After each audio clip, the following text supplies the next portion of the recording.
Good evening, everybody. Welcome on a cold night like this. It's very brave of you. Not so cold. Particularly to hear a discussion between the two of these gentlemen. Tonight, Ambassador Basora, who is a member of the Walpole International Discussion Group, very much like ours, has come with Dr. Wilkin. Are you a member of the group too? He's a key member of the I am. Speakers Committee, which does all the work. Excellent. That's when we must have met when we came over 4 years ago. Yes. I'm delighted, sir. Delighted to have you both. We've collaborated before, and this is long overdue. They will be talking about democracy, debating about democracy. You all know what the subject is, but the format is absolutely unusual. They're going to debate about it. Well, thank you for being with us this evening, Mr. Ambassador. Well, it's a pleasure to be here tonight, Dr. Wilking. Would you mind sharing with us what you'd like to speak about? Well, I'd you already know, very much like to share some thoughts about the state of democracy in the world. Democracy? Isn't that a bit passé? Autocracy is the up-and-coming thing, as every American knows. Well, the rise of autocracy is the main reason I'm here. But can so-called democracy stand up to autocracy? I still have some hopes that it can. And I would like to start off with a few remarks about why we should care and why we should try. Okay, what are your main thoughts? Mr. Ambassador? Mr. Ambassador, I beg your pardon. Well, Dr. Wilking, I have just a few opening points, 4 opening points. The first is that when this book, Does Democracy Matter, that you've already heard about, it was published 3 years ago. I was only at that point, moderately concerned about the state of democracy in the world. I wasn't sure at that point whether we were at the start of what Dr. Samuel Huntington would have called a reverse wave in the history of democratic evolution. Now, 3 years later, it's all too abundantly clear that we are seeing exactly this kind of wave of regression. Mr. Ambassador, it's a little early in the evening to be dropping names. Huntington? Samuel Huntington. Oh, excuse me. Okay, so we can talk about Huntington's waves later. Let me move to my second point. And that is that as of 2017, as I said, I was still hopeful that the erosion that had already begun in democracy that we were seeing then could be limited or even possibly reversed. That was my hope 3 years ago.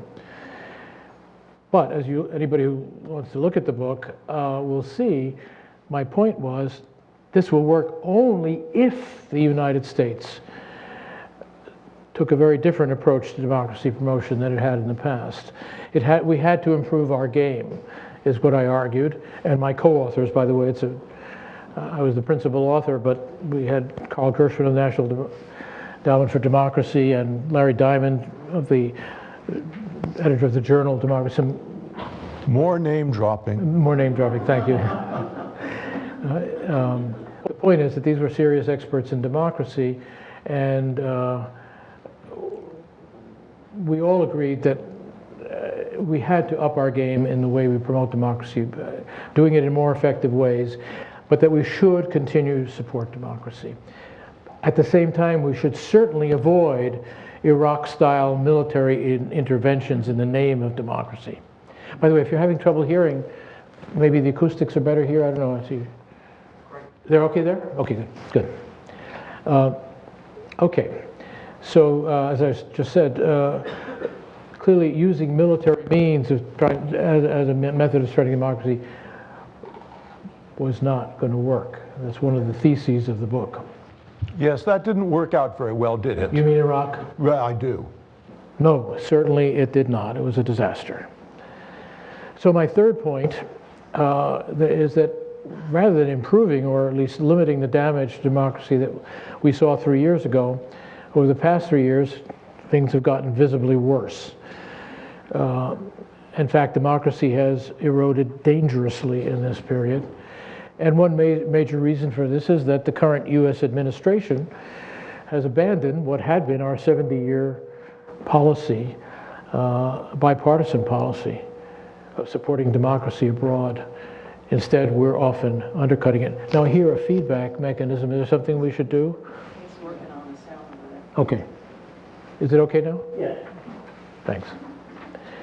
So, my fourth and final point is that even though this trend that I've just described is highly discouraging, it would certainly be a mistake for Americans to just give up. And also important that we not forget how important the state of democracy in the world is to our own national interests and well-being. The next US administration, in my view, should adopt a strategy of careful, realistic support of democracy in the world, even as we undertake the necessary task of repairing our own democracy, which has suffered great damage. But Mr. Ambassador, this so-called democracy is a sham, and always has been. The Athenians were the first to pull the wool over people's, and may I say, history's eyes. It's estimated that only 20 to 30% of the adult population of Athens could vote. In our own country, it wasn't until the passage of the 19th Amendment in 1920 that the majority of adults could vote. In France, women didn't get the vote until 1944. Oh, that's a good story.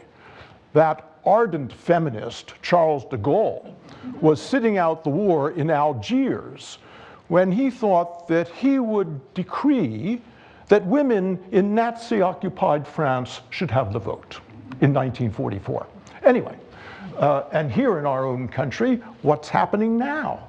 I mean, especially since the decision of the Supreme Court in Citizens United, we've become a total oligarchy. Well, according to my dictionary, Dr. Wilking, democracy is, I'll quote, government by the people exercised directly or through selected representatives.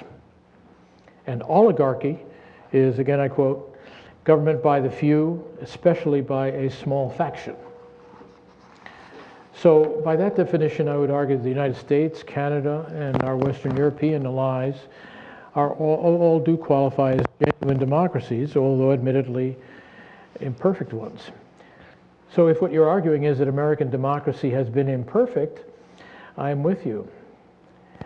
But I am as deeply concerned as you are that the US has recently been moving towards a virtual oligarchy, and this is due to the immense political power concentrated in the hands of an increasingly small circle of hyper-rich individuals and extremely rich and powerful corporations. Right, so it seems to me that your definition of democracy is a bit simplistic. Well, I agree that it needs a little bit of refinement or elaboration for purposes of our discussion this evening. And one of the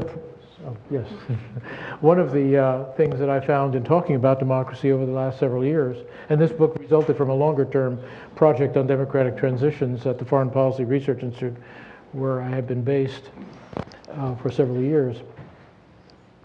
So what I found is that all too many Americans, when they talk about these issues of democracy, talk past each other. I try to look at democracy and the world as it really is, rather than at some utopian ideal.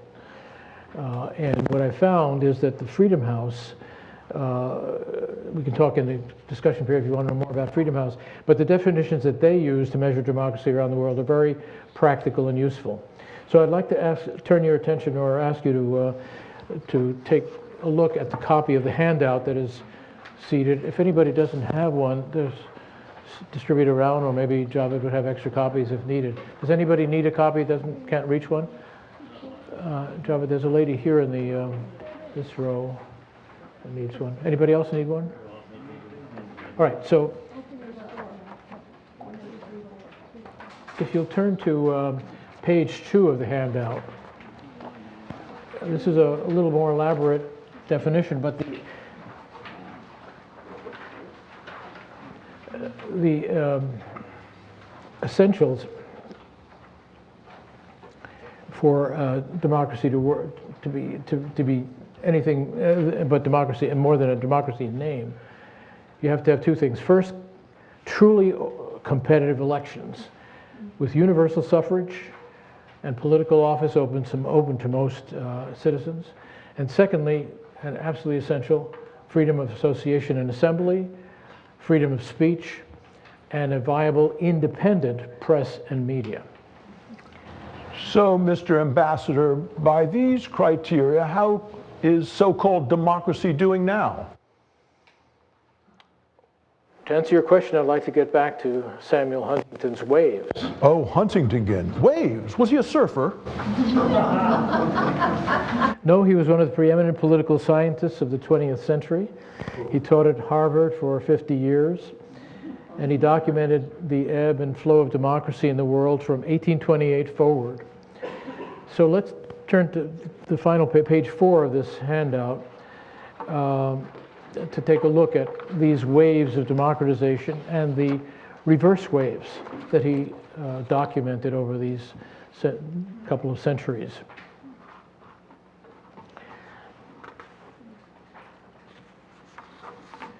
So as you can see, Huntington outlined three major waves of democratization, followed by reverse waves in each case. The first two forward waves were larger than the subsequent reversals, and so you had a net ratcheting effect in favor of democracy. In other words, the waves didn't recede as far as they went forward. And the third wave, with 30 new democracies, was larger than the second, and so far the erosion, democratic erosion since that wave crested in 2006, has been fairly limited, although worrisome. And very importantly, if you look at the longer sweep of history, there's absolutely no guarantee that those very strong gains of the prior 4 years, the decades prior to 2006, that those gains will hold. In fact, if you look at the second wave, you see that there were 20 new democracies, and the reverse wave removed 17 of them. Of course, Nazism, fascism, and so many other things that you know about caused that. If you look at the countries in the reversal, you'll see that right away. The wave of autocracy and renewed dictatorship in Latin America, for example.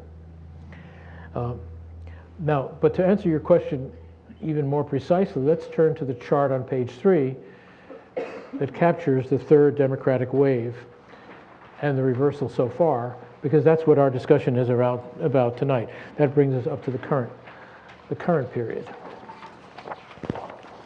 So, if you'll take the chart, do you all have it on page 3 of the chart of the handout, which is the chart?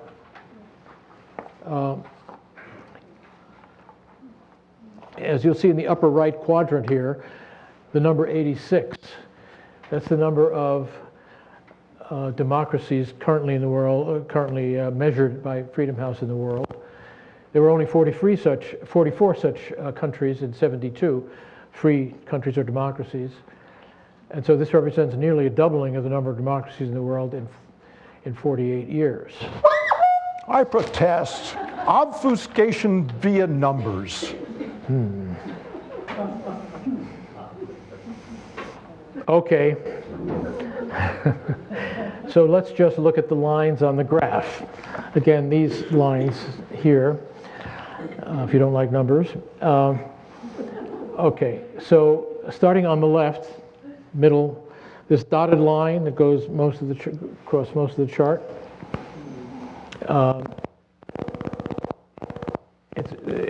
It makes clear that democracy made really impressive gains from 1972 to 2006. But then, if we look closely at the subsequent 14 years since 2006, this line in the upper right-hand portion, the dotted line, starts trending downward.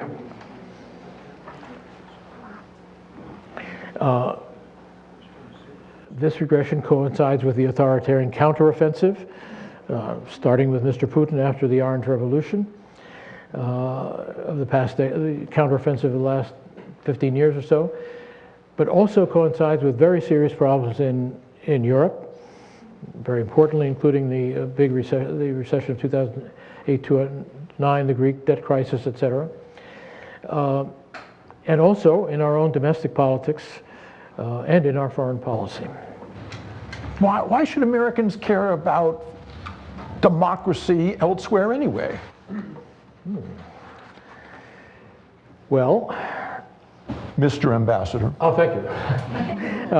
So, in my view, America, and this is one of the key subjects for discussion tonight, America should support democracy abroad, but not just out of idealism, and certainly not from a sense of moral superiority, but rather because the health of democracy globally deeply affects our own core national interests. And there are two reasons for this. The first is a national security or a security reason. There's a strong correlation between the number of democracies in the world and the number of allies or other friendly governments that we can count on for security cooperation, counterterrorism, wars, etc. The second reason is that the current, you've all heard of the liberal international order that the U.S. has built up starting at the end of World War II, and this liberal international order has greatly favored our economic interests and also been favorable for our own context for our own democracy. Also, very importantly, this so-called liberal international order is based on democratic principles, U.S. propagated democratic principles that help to make the U.S. a leader in the world, and that have also helped to nurture those many, many democracies that you see in Huntington's forward waves of democratization. This has also, in effect, indirectly, nurtured our own democracy over the past 75 years as well. But Mr. Ambassador, America has only supported democracy when it was on its own military or economic interest. Historically, this is true. Let's start in January of 1893 in Hawaii, when the Queen of that island made the radical proposal that only Hawaiians would have the vote in electing council members. Well, the American sugar barons would have none of that, called in the Marines, and immediately deposed her. Then just a few years later, we start the Spanish-American War and really go out and become imperialists. Look what we did to the Filipinos in the Philippines. We subjugated them for racial reasons only. We wouldn't let them have a democracy. And then in the 20s and 30s, the Banana Wars in Central America. 1953 in Iran, we deposed a democratically elected leader, Mohammad Mossadegh. In Chile, 1973, we overthrew Salvador Allende. No. America doesn't care about democracy unless it's going to be good for America. Well, you're right. Thank you. To an extent. You're right that the U.S. has supported democracy primarily out of self-interest. And at times we've also been inconsistent in supporting democracy and in fact undercut it in places. As I just said a minute ago, the huge proliferation of democracies and of market economies in the world since World War II has been very good for our own economic and military interests and for protecting our own democracy. But what's wrong with supporting something that is good overseas just because it's also good for American interests? These hardcore U.S. interests are exactly why I feel we should continue to support democracy abroad. But I certainly agree that we must learn from our mistakes and that we have to do our democracy promotion more realistically and more carefully in the future and not make the kind of mistake that we made in Iraq, claiming that this was in part a way of spreading democracy in the world. So, at the moment, America has military bases in approximately 150 countries. And historically, we have always used overt or covert military action to oppose, impede, overthrow democracy, occasionally to support it. How do we change our modus operandi now? Well, we have indeed often used force to protect democracies abroad, and sometimes also to try to spread democracy. That's what World War II was about. And this was also part of what we did during the Cold War. But I would argue that on balance, these interventions made the world a better place. In my view, military action to defend a democratic ally is justified, even though the use of military force, as I've already said, to spread democracy is a very bad idea.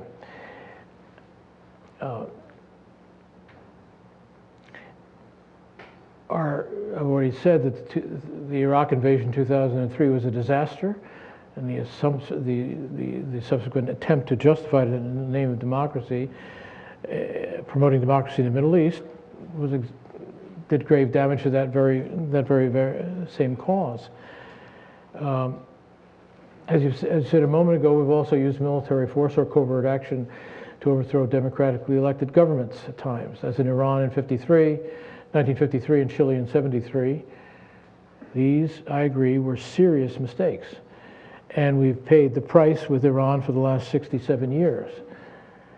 In the case of Chile, thankfully, we undid the damage relatively promptly by helping to restore democracy there in 1988. So just to summarize. 15 years wasn't prompt enough for all those who disappeared. Los desaparecidos. Yes. I agree with you. So just to summarize, before we open up the discussion, we need to make, in my view, we need to make important changes in the way we promote democracy abroad, and we should certainly,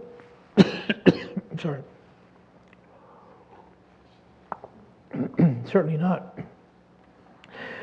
try to implant it through force. But nevertheless, we should continue to promote democracy in the world, both because it is the right thing to do in terms of human rights and liberty, and also because it is in our own clear-eyed self-interest. If you say so. Well, we would like to open the evening to questions from any of you. And comments, please. Please, oh yes. Dissenting comments by all means. Yeah. So, yes, ma'am. Do you need a microphone? Would you like me to use the microphone? I can't hear you very well. Hello. Just check to make sure it's on. Which end is up? I think it's also needed for the recording, isn't it? Testing. I mean, you can turn it up. They're both fuzzy. So there have been a number of court cases, both at the state court level and the U.S. Supreme Court level in the last couple of years that have really made public education at risk in terms of potentially allowing public monies to freely flow to religious schools, in terms of supporting schools that really seem more like private schools than public schools. I've always thought of one of the core components of a democracy is a vibrant public school system. So I wondered if you would want to speak about whether there actually is a convergence between these reverse waves of democracy being rolled back and what is also happening with rolling back on public support for public education. Frankly, I'm not at all sure It's not something I've studied in any detail. One of the, but I would say this, that one of the key characteristics of a successful democracy is that people accept and live with and thrive from diversity. So I'm not sure that I would necessarily be against that the only form of education has to be public education. I personally share your view that diverting public monies to subsidize religious education or other private education does a disservice. The most important thing to me that I've seen, and one of the great, is the importance of high quality education. High quality education. Most of it has to occur and should occur in public schools, and we have to fund them properly and manage them properly. But the idea that we should have a totally negative idea towards private schools, if they're not financed at the expense of public schools, I'm not sure that is a necessary corollary. And well, I'll stop there. Andrew, do you have any comment on that? Well, I would just add that as a general rule, autocracies are not wild about education. They prefer the people not to know too much. Anyone else? Yes. My big concern right now is democracy in this country. Okay, my big concern is democracy in this country. At this point, one question I have is, are there other countries that are talking about bringing greater democracy to this country, in that, as in your own words, we have more of a oligarchy? And when I look at the Democratic National Committee doing what they're doing in this primary season of talking about making a decision of who's going to be the Democratic candidate, even though we're going through this primary, it doesn't appear as if they really care about what the people want. I mean, it's so much of the discussion that we hear is about who the next Democratic nominee is going to be, and it needs to be chosen now, even though there is this primary system. They don't really want the people to decide because they're doing everything they can to undermine it. A point in case was the Iowa caucuses. The next debacle we're going to see is in the caucuses in Nevada. And there's so much about our system right now that is beyond flawed. So I'm wondering, again, are there other countries trying to influence our keep us a democracy? And what do you see of what we can do to try to return to democracy and reverse the trend and the actuality of us being an oligarchy? A lot of questions. Yes. So one of the questions is, are others trying to help restore our democracy? And the second one is, are the Democratic primaries going in the wrong direction in regard to our democracy? Well, what I wonder is that are people from other countries seeing Yes. What's happening here? Yes, our allies all over the world, are desperately concerned about the state of American democracy. Are they doing a lot about it or a lot effective about it? Not much. They got used to the fact that we were the leaders of the democratic movement in the world. They've cooperated with us in many places. For example, in Eastern Europe, where I was in Prague serving as ambassador right after the Iron Curtain fell, and the Europeans moved in very quickly, side by side with us, to help consolidate democracy in Czech Republic, Czechoslovakia, and all the other Eastern European countries. So they've been very much, and they're helping to promote democracy in Africa and other, but they never thought they would have to turn those efforts on us. They haven't done it yet. The European Union is not is having problems of its own, as I alluded to earlier. So no, they're not. There's no really effective work being done by the other democracies in the world yet to try to restore our democracy. I would say, Adrian, that it's unimaginable. For 70 years, America was not only the leading democracy, but it was the model of democracy. I'm timing this really from the end of the Second World War. And, you know, everyone in the world looked to America to be this imperfect, but still better than everybody else, model of democracy.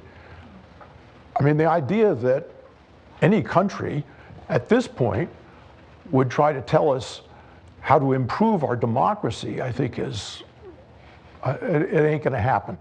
Now, I agree with that, and that's at the governmental level. There are organizations, private organizations, which have very important dialogues with organizations in the United States. So I'm a member of the Council on Foreign Relations, the European Council on Foreign Relations. They are very worried, and they express their worries. And business people, I mean, you go to Davos, and American leaders, whether they're governmental or business leaders, hear about these deep concerns. So in that sense, Europeans and Democrats from other regions of the world, including Japan, for example, do express concern, and that, I think, will have some influence on some of our, but it's a long, slow process. But at the governmental level, it's not happening. As the Democratic primaries would have to talk about the whole structure of American democracy, the primaries are part of the problem of our democracy, because only a small part of the electorate turns out for the primaries, and it tends to be heavily skewed towards the far left or the far right of those parties, not the main body of the electorate. And that's why you hear Democrats tearing each other apart, or you heard that in the Republican primaries 4 years ago, where there were so many candidates vying. So it becomes a circular firing squad that is damaging. But we can come back to that later maybe, but yes, I think there's a microphone back there. Hi, I was curious about your definition of support for international democratization. So during 2003, we went into Iraq to help them become a democracy with the neocons. That's clearly one extreme that didn't work too well.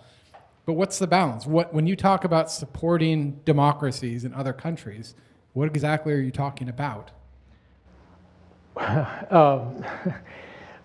What I'm talking, first of all, the intervention in Iraq was not to support democracy. It was done on the pretext, at least, maybe some people actually believed that there were these weapons of mass destruction. That was the original purpose. And then only afterwards, when the weapons weren't found, the rationale, we're also going to democratize the Middle East. So that was very deceptive. But the question is, how do we support democracy? Well, if you're really interested in some of the details, do take a look at this book, because we describe in great detail the many, many programs. We have something that we've used over the last 40, 50 years. The National Endowment for Democracy was created approximately 50 years ago. We have programs in dozens and dozens of countries helping political parties figure out how to aggregate interests in those countries. Helping labor unions figure out how to organize and fight for the rights of workers. There's also business. There's a National Democratic Institute, the National Republican Institute. There's a labor equivalent funded by the U.S. Congress through the NED, National Endowment for Democracy. As I mentioned, Carl Gershwin, one of the co-authors or chapter authors of my book, has been working at this on a bipartisan basis and getting good financing for years. In addition, we speak sometimes I'm talking about before the Trump administration now. Our diplomacy for decades and decades would have us go in if there are abuses of human rights in country X, Y, or Z, or if there are Democrats trying to win office. We'll speak up privately or publicly in support of a free election, calling out corruption. I remember corruption or electoral fraud, et cetera, et cetera. And then we have, you know, the United Nations, the Human Rights Convention, all sorts of other mechanisms, international organization mechanisms, designed precisely to help encourage and nurture the growth of democratic institutions, as well as market economy institutions. And many, you're, as I recall, a political scientist, many political scientists believe that having a competitive market economy is one of the helpful conditions to an effective democracy. Back to your question, good education, a good educational system for all the people is one of the essential building blocks of democracy. An uneducated public will not be able to make intelligent decisions. They'll be confused by rhetoric, partisan rhetoric, and lots of other things. So those are some of the ways. During the, I was working at the White House National Security Council when the Iron Curtain fell. We, there at the NSC and at the State Department and many other government agencies, we designed all sorts of programs to try to help these countries figure out how to establish a democracy right after the fall of communism. And it worked. Throughout the 1990s and into the early 2000s, all of those Eastern European, former Soviet satellites, all of them turned democratic, and they made great progress until about 2004, 2006. Those are examples of what we did. I mean, we as one of the incentives for democratization, we offered the possibility of membership in NATO, because people, the Czechs and Slovaks that I spoke to in Prague and Bratislava when I was there in the mid-90s, they were afraid the Russians would come back. They were hedging, they would, if they felt that there was no guarantee that we would have their backs and that the Russians therefore would feel free to come back in sooner or later, which is what they believed would happen. If we hadn't reassured them, saying, okay, you can join NATO and you'll be protected under Article 5, you'll be safe. That was a very, very powerful incentive, or how should I say, it created a precondition, or it made the idea of grasping and committing themselves to democracy a viable idea, something they wouldn't be afraid of, something that they thought might work, actually. So those are just examples of the many ways. We can talk about it more, but I don't want to speak any longer to one question. And yes, yeah, I think you and Javed and the other directors ought to figure out whom you want. I mean, Yes. make sure, I've got a because question. we can't see very well because it's dark in the back when hands are up. Hands. I see Stefan over there. I'll come to you. Right. Okay. One of the things I do for fun is go to the gym, and I watch MSNBC and Fox News at the same time. And it really makes your head spin. We live in an era where most information coming from the media is declared as fake news, especially if it's against the current president's interest.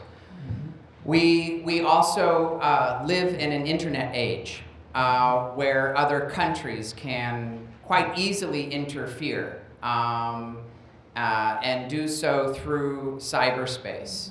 And as I mentioned, with MSNBC and Fox News, we have media outlets which tell completely different stories to completely different audiences. We no longer are in an era where we can see Walter Cronkite each night with one news sort of stream.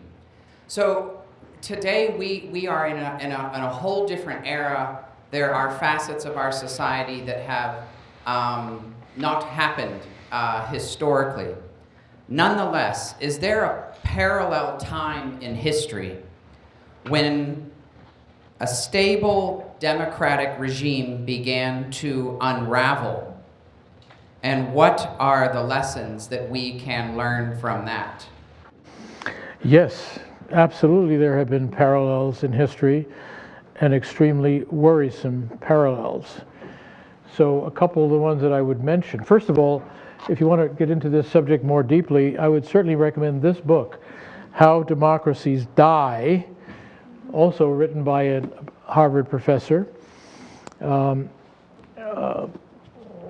Levitsky and Stephen Levitsky and Daniel Ziblatt at Levitsky is one of the absolutely best comparative political scientists, in my view, students of democracy.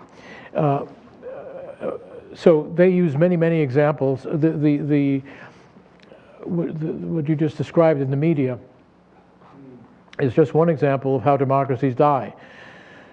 The quality of the information, the credibility of the information, the diversity, the ability to accept diverse views in our media has suffered severely, as you just pointed out, and the lack of an independent, free, and believed, a press that is actually believed and trusted is one of the preconditions. And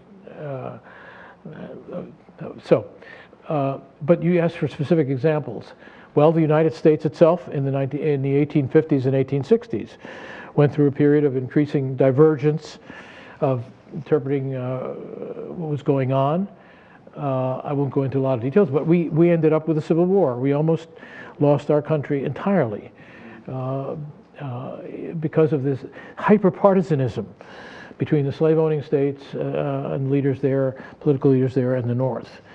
The Weimar Republic from 1919 to 1933, when the Nazis began to establish complete control, was another example of some of the loss of democracy, what seemed to be a promising democracy, to many of the techniques and the problems and the attitudes that we're now seeing in the United States. And in Hungary, Hungary and Poland had been one of the leading models of successful transformation, post-communist transformation, and they've gone very far backwards very quickly, partly through this, through the increasing state control of the media, blocking out or minimizing access to truthful information. The rise of, in Argentina and Latin America as an example. Juan Perón came to power, what had been one of the established democracies of Latin America, through techniques that are very similar to some of the things that we're saying, some of the models of authoritarianism or incipient authoritarianism that we're seeing in our own country and in some of the troubled Eastern European countries that have regressed, especially Poland and Hungary.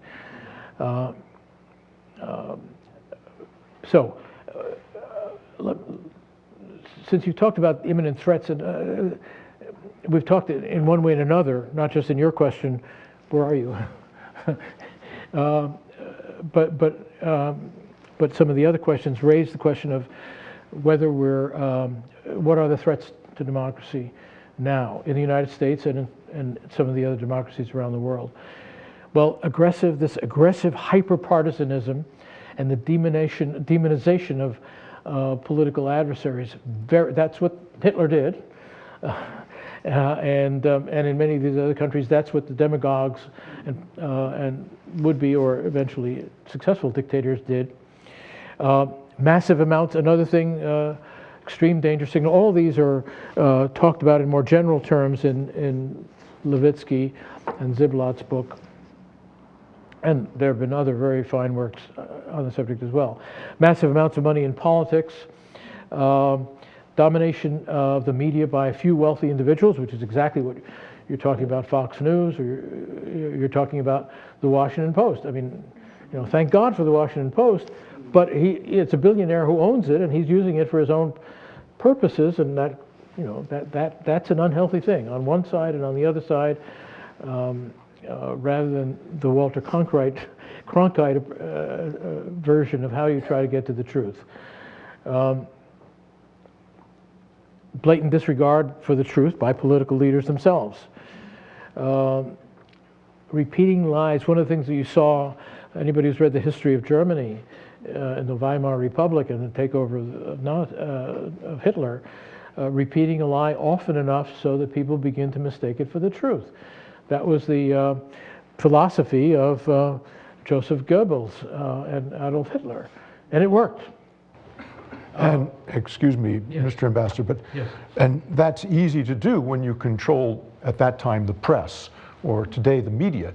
If the people hear nothing but what the demagogue says, then, of course, eventually they will believe it, because they have no opposing sentiment. Right. But with Twitter today, you don't need a state media. No, that's right. Well, I know, yes, that's right. And then there's a whole question of how these social media platforms are used and misused. Abused. Yes, abused, exactly. But there's also, among the threats to democracy that we're talking about, are rigged electoral systems.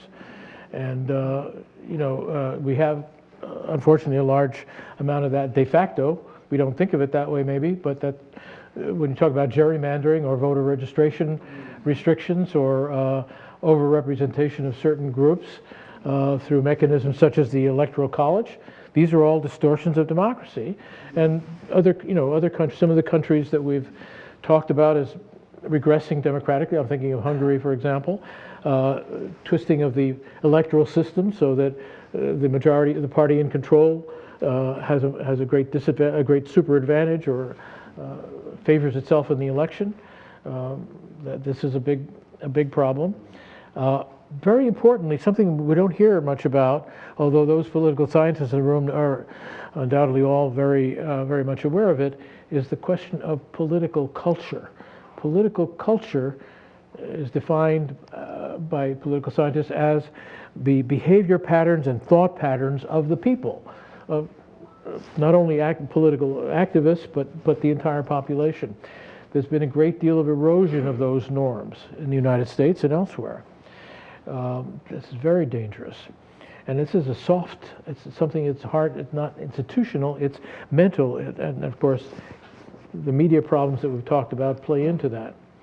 The promotion, one of the things that we've seen, and we're seeing it in Europe a lot, in Poland in particular, for example, and in Hungary, the use of xenophobic nationalism. We're seeing it in the United States as well.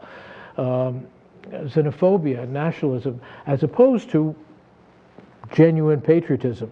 Patriotism should be about our country and our values. But the idea of nationalism, you're seeing it in India now. And guess who's going to India very soon? Who likes Modi a lot. All of a sudden, one of the great democracies, the most populous democracy in the world, is becoming hyper-partisanized based on religious identity, the Hindu question. And then the other thing that has been very dangerous to other democracies, and I see as a big danger in our own democracy, is hate speech and the incitation to violence, and particularly when it's encouraged by political leaders. So I think we're in real trouble here, and we're seeing it happening in many other countries. Before we hear from Stefan, can you just comment on the generals? On the what? The generals. You mentioned patriotism, McAllister, Kelly. Can you speak about the generals? Thinking that they can control. Yes. Well, I think this is. That's okay. This is thank you for raising that. Again, those of you who studied the Holocaust or studied the rise of Nazism in Germany, you had some of the old line conservatives. You had Hindemith. You had lots of people who said, "Oh, we can control him." Who was Hitler? We control him. Well, he can be our prime minister, but everybody knows we are the influential people. We'll keep our control in Parliament. We'll be advisors. I'll be president, and I can keep control. Well, all of a sudden you feel somebody who's ruthless and smart in how to manipulate power can just ignore these people or push them aside, demote them, and in many cases, with the kind of media media manipulation that is now possible, discredit them, even though they're war heroes. McMaster was a war hero. John McCain. John McCain, exactly, a perfect example of that. So this is the idea that, we can control him because we're illustrious generals, or we are political leaders. McCain was a political leader, he was a presidential candidate, as you all know. Well, he never thought that he could control Trump, but he thought he could at least stymie him, and he did at a certain moment stop him from progressing as rapidly as he might have. Very, very, very worrisome. The extent to which all these, you'd think that these were barriers that or what Levitsky calls the guardrails of democracy. You know, in other words, accepted the things you don't do, accepted norms of behavior by a president or by other political leaders. Those guardrails are soft, and they can be easily pushed aside if somebody who's ruthless and doesn't share the values, is not committed to democracy. So it's very, very worrisome. You're the... Hi. The United States was founded as a democratic republic. That in itself sometimes is a confusion for me, because we've got Republicans, we've got the Democrats, you know, and we've got the republic and we've got the democracy. Oftentimes you'll hear people referred to as living in the republic or some reference to the republic, but very rarely, if ever, have I ever heard somebody say, well, I live in this democracy. We talk about democracy, we talk about democratic rights. I'm curious, you referred to the countries in the post-Soviet satellite bloc that became democratic. Are there any countries over there or anywhere else in the world that are a democratic republic, such as ours? Well... And what's the difference between, in your opinion, between a republic and a democracy?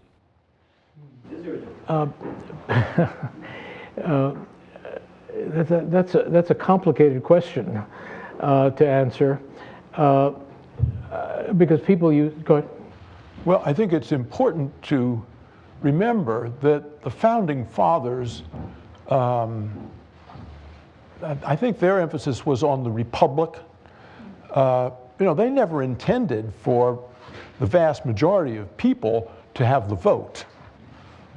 They thought the country would continue with only certain landowners being able to pick elected representatives. So I would question a little bit their interest or backing of democracy. I mean, in fact, I know that several of them were very anti-democratic, but nevertheless, the question stands, what's the difference between a republic and a democracy? Well, first of all, it's, as I said, it's a very complex, I say it to compliment you on the question, not as a criticism. It's a very complex question. So I think there are different ways of looking at it. If you're looking at it historically, it's one, and in our history, only a few members of the elite thought that they would govern the country, and that's the way it was at the beginning. That's one reason why I think Huntington doesn't start until 1828 in considering the U.S. a democracy in his waves of democratization. But let's take the term Republican democracy. I think the simplest and most useful for me, but I know there are political scientists in the room, and I very much welcome their comments on this question. But to me, the essential, the most valuable differentiation is between Republican democracy and Rousseauian democracy. Rousseauian democracy being direct rule of the people. You saw it to some extent with the intentions of the Five-Star Movement in Italy. All of a sudden, all the people will vote on everything. Well, it's very, very hard to aggregate interests at the retail level for 65 million Italians. And it would be in the United States for 330 million Americans. And so the other form of democracy is loosely talked about often as Republican democracy. In other words, it's indirect through representatives. The other use of the term republic, of course, as historians and political scientists will know, is a republic versus a monarchy. Britain is a monarchy, yet it's democracy. So the terms are used in such different contexts that I'm not sure it's really that useful I think that more interesting is to talk about republic versus other forms of democracy. Parliamentary democracy versus presidential or executive democracy. That's another more, I think, more useful way of looking at it. But I very much hope that some of the political scientists here will comment on this. This is to be a discussion, not just a Q&A. There are people here who know much more about politics and history than I do. Before you part, Yes, go ahead. part of the question was, are there other countries in the world that are similar to ours in terms of democratic republic? Or are they just democracies, not oligarchies, not kingdoms, not kings, but democracies Yeah. versus, just a democracy Yeah. versus democratic republic? Yeah, I think, yes, there are lots of other constitutional democracies that are not monarchies. But again, I say that I'm not sure the term calling them republics versus something else is that helpful in understanding. There are many countries, and many of them, a lot of them have adopted the parliamentary system in Europe. In Latin America, there was more of a tendency towards presidential systems. I think that's a more useful distinction because parliamentary democracy tends to be, how shall I say it, tends to aggregate interests more through coalition governments or through parties that are that gain an absolute majority of seats. And how do they do that? By appealing to a broad section of the population, not just to narrow interests, and not just based on the personality of one, of a Charles de Gaulle or a compelling figure who becomes the national savior and restores democracy as he did in France. So, again, it's very complicated, but. Yes, hi. One of the things that struck me this evening that I never thought about is the whole idea of waves of democracy, the ebb and flow, that it comes in and it comes out.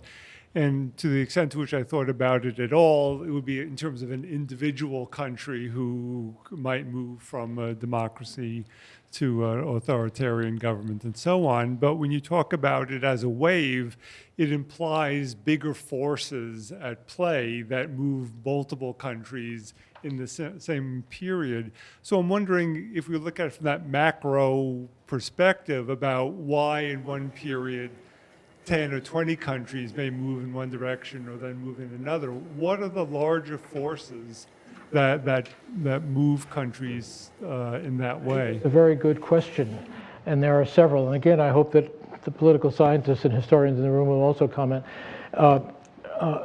So I started out as a Latin Americanist when I went to my first assignment in Peru in the 1960s. And I've seen, therefore, waves of democratization and and return of dictatorship. Part of the answer to your question is the copycat effect. One or two people change the form of government, and it seems to work in the beginning, and other people copy it. Or one charismatic general has a coup d'etat, and he has military parades and seems to be doing very well, and other generals get ideas. That's an oversimplification, but the copycat effect is a powerful one. Another factor that helps to explain some of these waves of both positive and negative ones is crisis. The Great Depression, but also the crisis of the German economy during the Great Inflation in Weimar, for example. But so that's one. I alluded to the how should I say it? The economic crisis in Europe, which was not only limited to 2008, 2009, deep recession there, but also the cleavage between the North and the South, and the problems that Greece, Italy, Spain, and Portugal, above all, were having. These were had deep impacts. People were suffering economically. Some governments had overspent and been irresponsible, and therefore the people in the Northern Europe didn't want to subsidize. But the point is that there was a massive negative impact on the lives of people. So that's another one. I referred to this reverse wave that started in the mid-2000s that we're now seeing still going on. Well, part of that was a systematic attempt, quite skillful attempt, by Vladimir Putin to make sure that democracy would not come to the borders of Russia, of the Russian Federation, because that was an existential threat to him. But he had a lot of power. The KGB was, the elite. The KGB and the military were elite systems, or the officer corps at least. He used those very skillfully in one place and another to undermine democracy, create confusion. And then, of course, he's taken that more and more, and he's now undermining our own democracy and some others. So that is, and of course now the Chinese are jumping on board to some extent. So the point is that there are certain things that push waves. On the positive side, I would like to take some credit for us.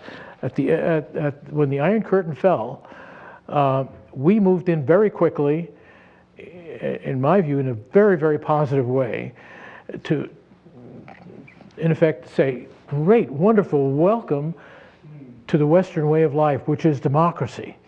And also, by the way, far greater prosperity, because the communist system had begun to sputter very badly economically.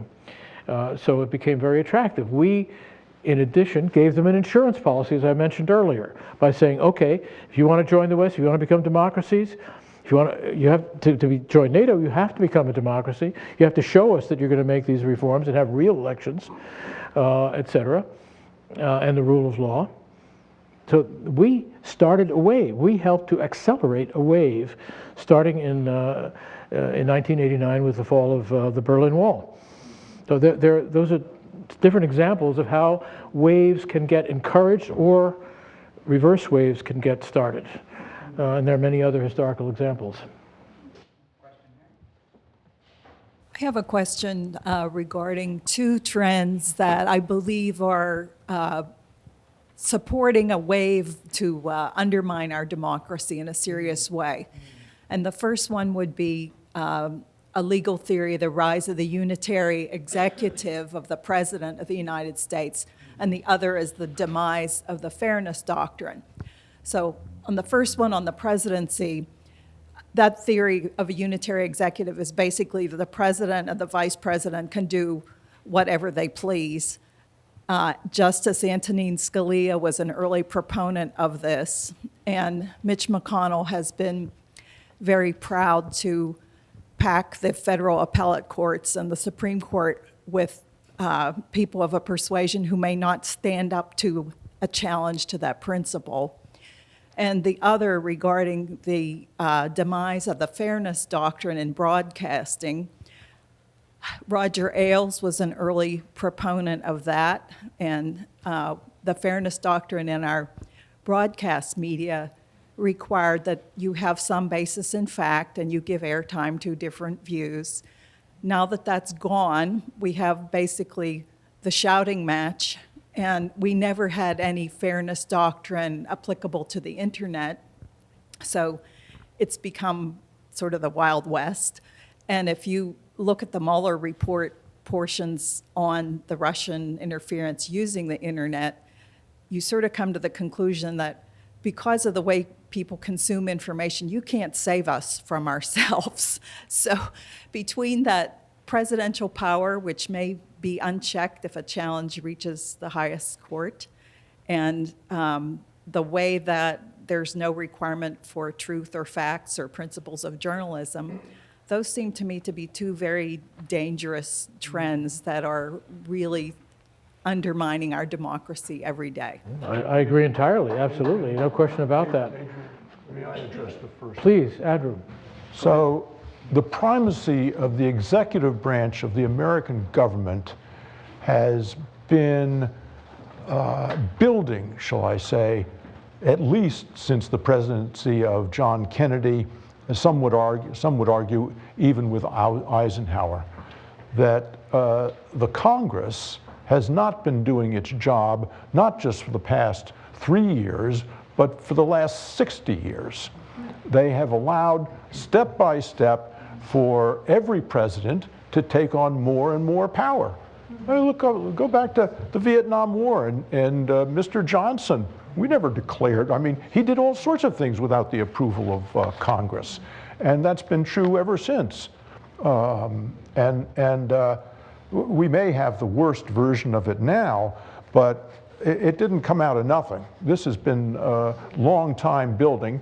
And in fact, another part of the problem is that not just in this country, but around the world, the President of the United States is seen as, the primary, especially since the demise of the Soviet Union, the President of the United States is seen as the indisputed leader of the world, whether it's free or unfree. He's the most powerful man in the world. So I agree with that, and that goes back to the waves and the copycat effect. So you see all of these people who might not previously have dared to talk about fake news or to do this, that, they're Trump imitators in effect. I should mention, by the way, partisan disclaimer, I am not a Democrat. I've been an independent all my life, and I've worked for the first President Bush with great pleasure and honor, and so there have been. I just want to make it clear, this is not. I'm not intending it as a partisan comment. I'm intending it. I very much agree with what you've said, and the fundamental safeguards of democracy were a tripartite system, the division of executive, legislative, and judicial. As Andrew just so eloquently pointed out, there's been steady erosion of the ability and willingness of the Congress to do its part, to the degree that you increasingly pack the Supreme Court and the rest of the judicial system with highly partisan people. That, in effect, becomes an adjunct of the executive branch. And back to Lord Acton, power corrupts, and absolute power corrupts absolutely. And above all, there comes a certain point where it's almost impossible to stop the accretion of power.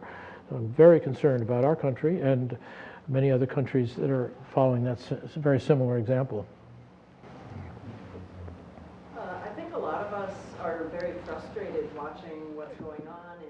Could you speak a little louder, or turn the microphone up or something? I can't. It's on, just speak into it. Is the mic on? Can you hear me now? I don't know. Keep it close.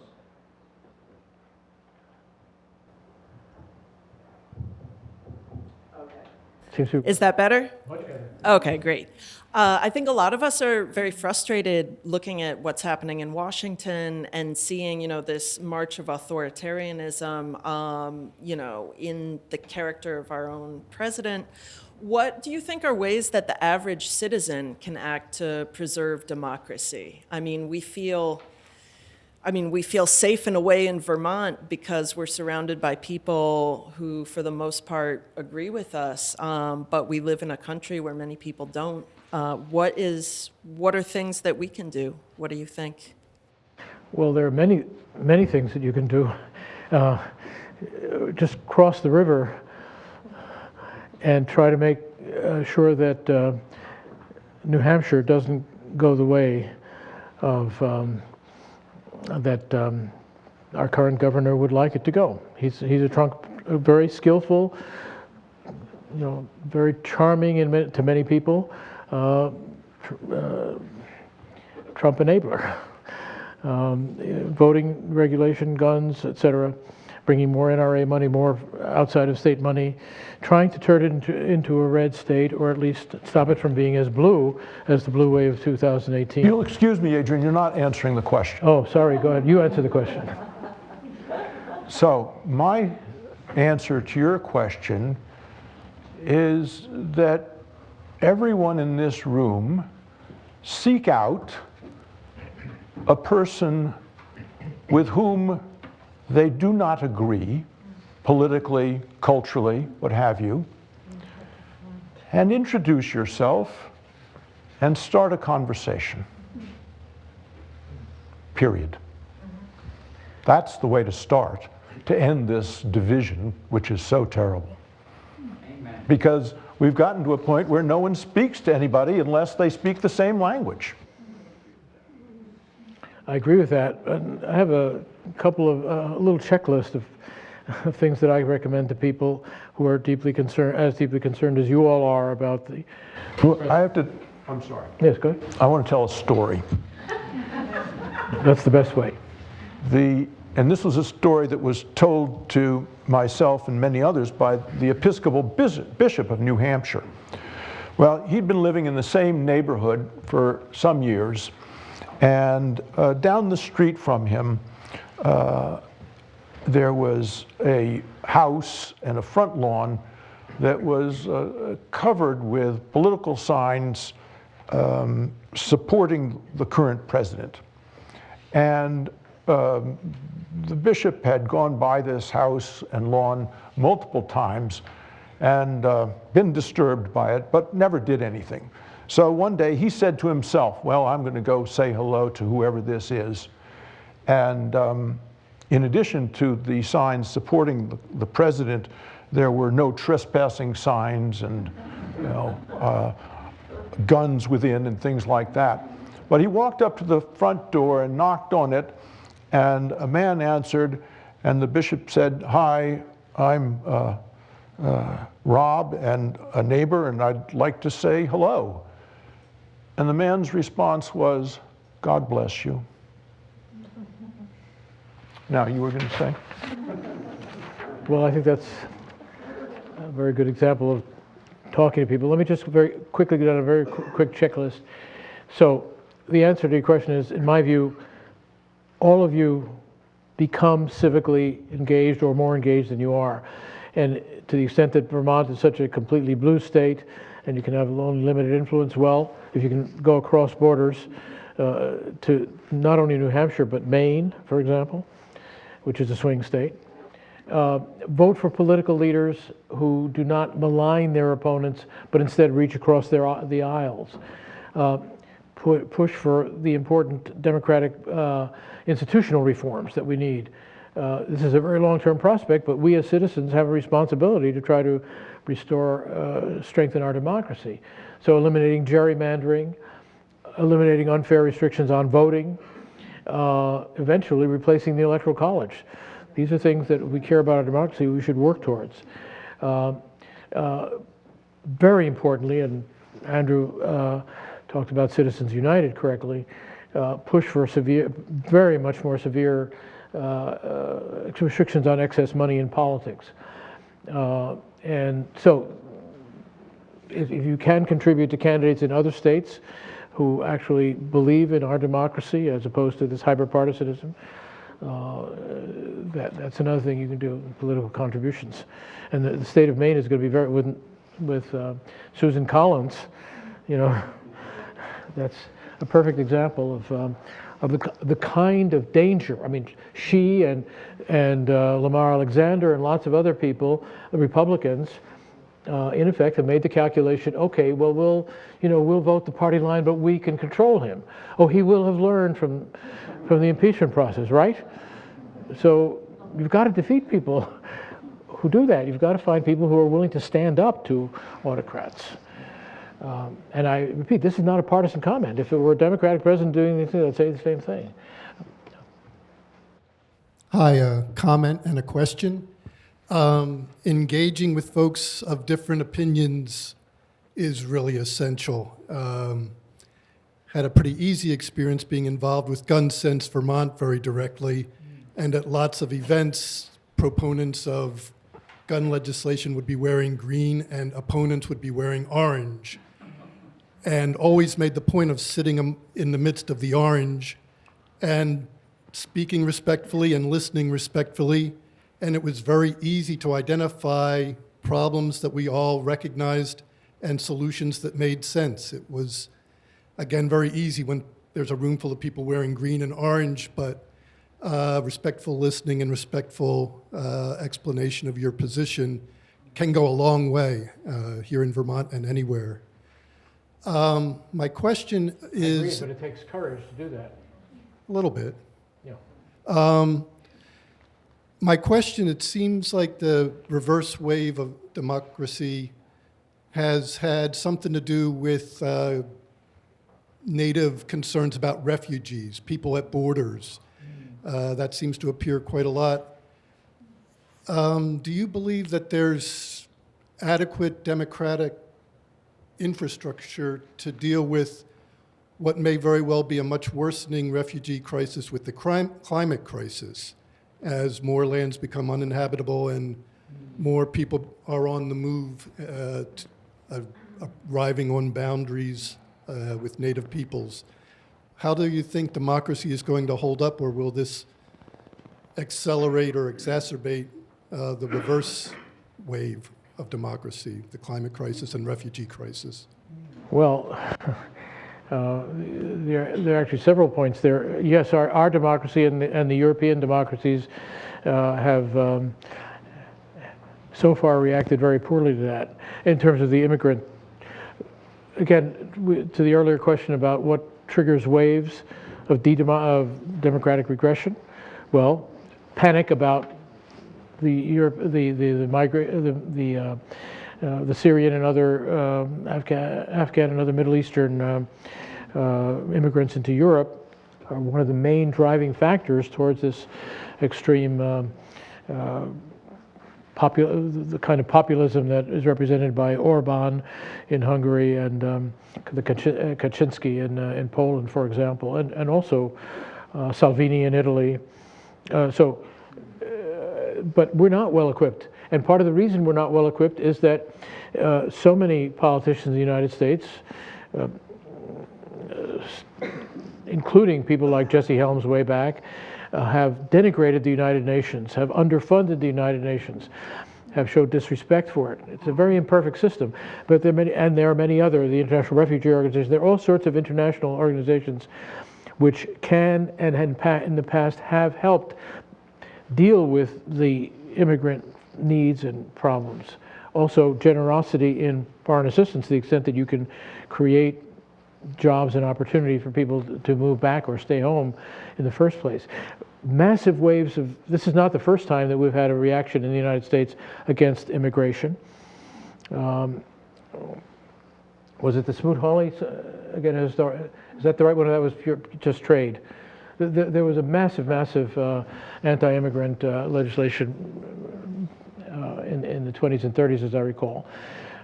So too much immigration is going to trigger this kind of fearful, hyper-nationalistic response. But to your question, do we have proper mechanisms to deal with the problem? Well, first of all, we're not dealing with climate change, and second of all, we don't have anything nearly sufficient to deal with the number of displaced persons, either by climate or by war or some of the other things that are driving immigration, the gangs in Central America. I think we have time for one last question. May I address your question in a different way? I think despite the evolution of Homo sapiens in many ways, we remain a very tribal group. And I'm afraid I don't see any very good outcome from increased refugee problems secondary to climate change, which are going to be horrendous. Sorry, one last question. We should try to end on a more positive note, but we will. It's nice to get the last question.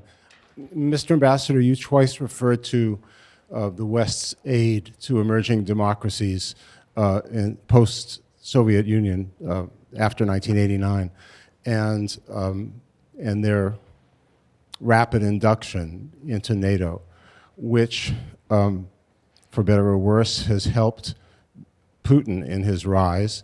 He characterized these actions as a threat to Russian sovereignty. He referred to them constantly as triumphalism on the part of the West. And eventually, he used this to help propel himself to power. So is it possible that we overplayed our hand and somehow this has backfired on us? Yes. So we overplayed our hand. We overplayed our hand at the Bucharest summit in 2008, as I recall, where, against the advice of Angela Merkel and most of the European leaders, President Bush 43 said, we're going to offer a prospect of membership to Ukraine and the Moldova, the countries of the Caucasus as well. That was a step too far. I